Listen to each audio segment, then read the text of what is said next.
A teacher and a student are walking in the school garden. Birds are chirping, and flowers are blooming. Student, teacher, I always get confused about a, an, and a. Can you teach me while we walk? Teacher, of course. Look around. Do you see that cat? Student, yes. It's sitting under the tree. Teacher, great. I said, the cat, because we both see the same cat.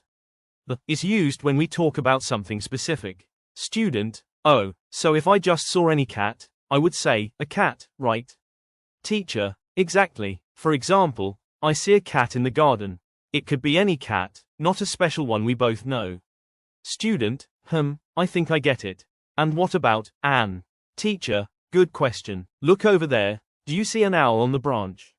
Student, wow, yes. Why did you say an owl?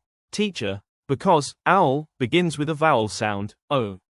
We use an before words that start with vowel sounds, like an apple, an elephant, an orange, an umbrella.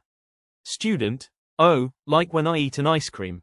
Teacher, perfect example. And remember, if it doesn't start with a vowel sound, we use a. Like, a dog, a flower, a ball. Student, so, a cat, an apple, and the sun. Teacher, yes. And notice, you said, the sun. We use the for things that are unique, only one in the world, the moon, the sky, the Taj Mahal. Student, wow, it's like a magic key to words.